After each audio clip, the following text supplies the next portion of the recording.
Alright everyone, welcome back to Schmattz Outdoors. I'm trying to face away from the wind. The wind's coming from behind me here, so hopefully the audio is not going to be too bad here.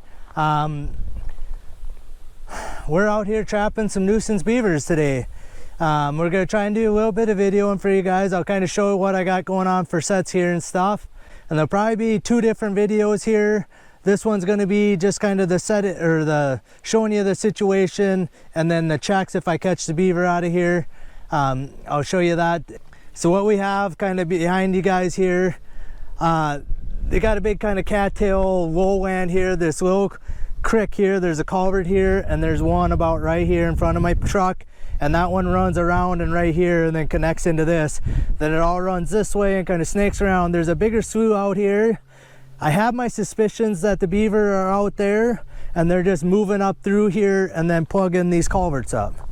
So on this side of the road here, we got, it's kind of a little bigger here, and then up here it goes around the corner and it gets way up over here to these trees, and there's actually springs feeding into this.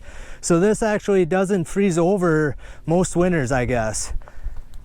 What the beavers have done, they plugged up this culvert. I was here a good year ago and I took out a pair of 2-year-olds in here. Sounds like they're well, there are obviously some in here again. I just pulled all this stuff and a bunch of what I got right here. I'll give you a quick look of this since this is going to be a foothold on a slider video. So this whole side, this is a built up approach essentially, going from behind me up on, so they can get access to this farm field on this side. So it's all bricks and everything, so it's a real bugger to get a stake in here, get any of that type of stuff. But right here is a Duke number 5. I have it staked down up here. Right here is my caster mound, and on this stick right here is caster. Then I got a slide wire out to a brick right over here, and I got that brick pushed down in the mud. It's about 2.5 feet deep there, but this whole thing is about 2.5 feet deep, but it's very mucky. Like it looks 2.5 feet deep, but you step like out this far, you're in like 5 feet of muck. Like you get out over here, you can't even touch the bottom. So I don't want my brick out any farther than I can get out to it and get it. I maybe should have it a little more. This is about 7 feet, I think my drowning cable is, and then it's wrapped around the brick.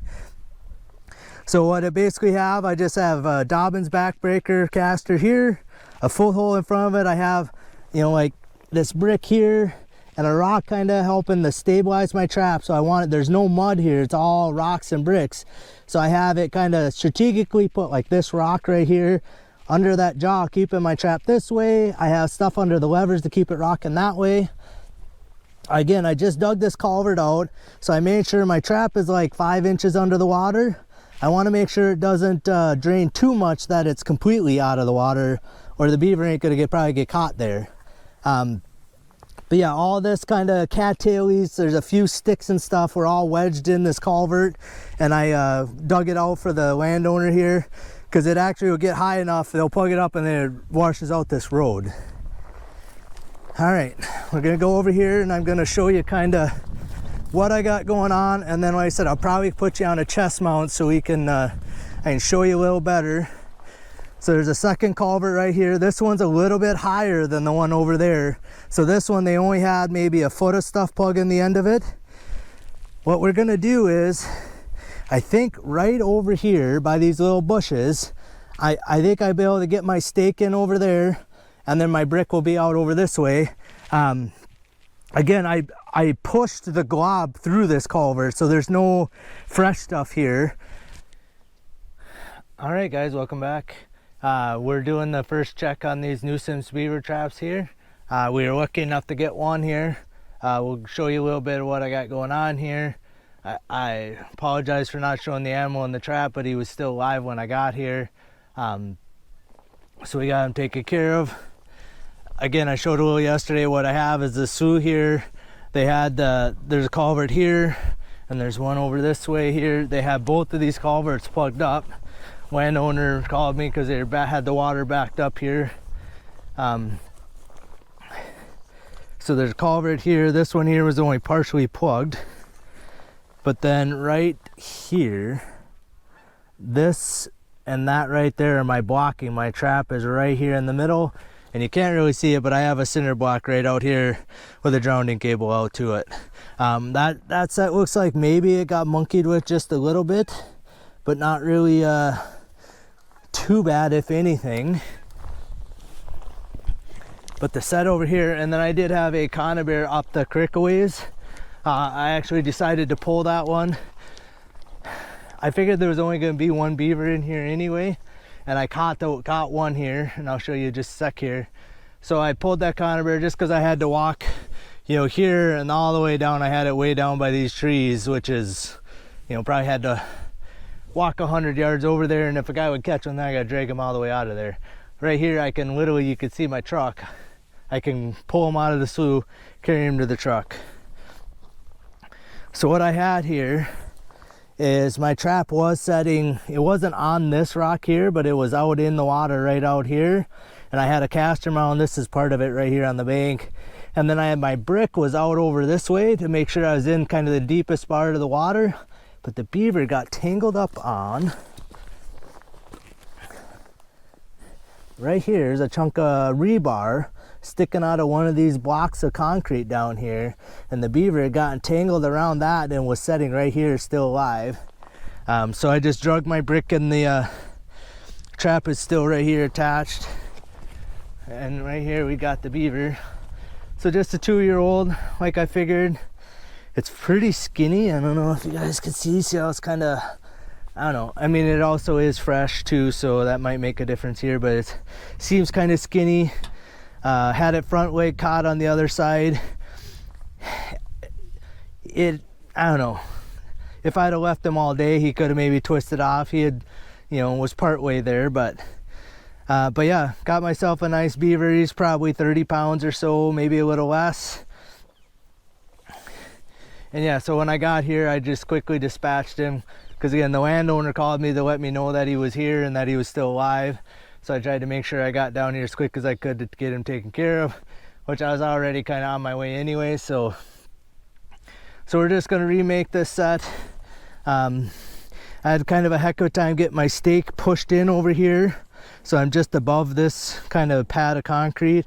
I think I'm actually going to see if I can't get it moved over here someplace. Like, you know, there's a bunch of kind of rocks and stuff. This kind of gravelly rocks are in the water right down here. I may see if I can get a stake pushed in over there, and then I can actually think I can get my brick out a little farther, you know, because here I had it staked way up here, so you got 2 feet to the end of that, so my brick was only like right out here. Over here I'm hoping maybe I could get my brick out this far. So I don't think there's actually another one in here, so I'm gonna re-lure that one and maybe doctor it up just a little bit. We're gonna get this one reset here, like I said, probably moved, but reset here someplace. We're gonna come and check them next, probably 2 more checks. If there's no more sign that they're here, like if they don't plug the culverts up, or if I don't have, you know, a miss in a trap or something like that, we'll probably pull them. Like I said, I'm gonna give it 2 checks probably. The landowner is gonna look at them, you know, they'll probably be checking them, so they'll let me know if I have something caught. Like I said, in 2 checks, if I don't have something caught or some sign that there's still another beaver here, we're gonna pull my sets here. But a nuisance job, the landowner was excited, ecstatic. His kids were excited that I got one caught out of here. So that's what I do this stuff for. Again, just kind of makes me feel good that I can help somebody out, you know, that they're having issues. I have a skill set that they don't, and I can get in here and get them caught out of here right away for them. So one night, 1 beaver caught. Again, I was in here a year ago. They had a pair of 2-year-olds in here that had plugged both of these culverts up. So I was, you know, took me one night and I had both of those caught as well. Basically the same 2 sets I have here now. You know, foothold, I had the foothold in here somewhere. And that other trap is set almost exactly where I had it last time, and I had 1 beaver in each set a year ago. So got another one out of here for him. Like I said, I kind of feel like there's must be a bigger lodge downstream of us here someplace, because the water's flowing towards from behind me here, or going towards the direction you're looking. There must be a lodge down there somewhere. I may do some investigating to see if I can find it and maybe thin the beaver out before they get up here and start plugging the culverts up and flooding this road. So otherwise, like I said, we'll do a couple more checks. If I catch anything else, I'll show you. Otherwise, when I come to pull sets, I'll turn you on and I'll just kind of explain what's going on. But all right, guys, you can see I'm back at home. I didn't film pulling the sets or anything like that. All we got is just that one beaver. That's all I really expected to be in there, so it wasn't a big shocker. First day, first catch, or caught it on the first check, I guess. That's the way I like it. I did 3 other checks just to make sure, again, because I trapped 2 beavers out of there a year ago, so wanted to make sure that I got them all out of there again. I thought maybe it was just a 2-year-old, but I'm guessing it may be way close to 40 pounds, 35 or more, but it had 0 fat on it. So I actually think it might have been a little bigger than I thought it was. So I don't think it was an actual 2-year-old. I think it was probably a 3-year-old, honestly, or, an adult. But yeah, that's all I got for this video. Like I said, kind of a short and sweet nuisance video here. Nuisance beaver, kind of, that's what most of my beaver are in this area. I don't typically find out where beaver are at until they're causing issues, just like this. So I'm happy to help that farmer out, the landowner out there, get them out of there so, that spring can free flow and not back up all the water and then wash that road out again, which it's already done several times. So if you guys got any questions about what I did, you can put them down in the comments below. Otherwise, we'll see you guys on the next Schmattz Outdoors video.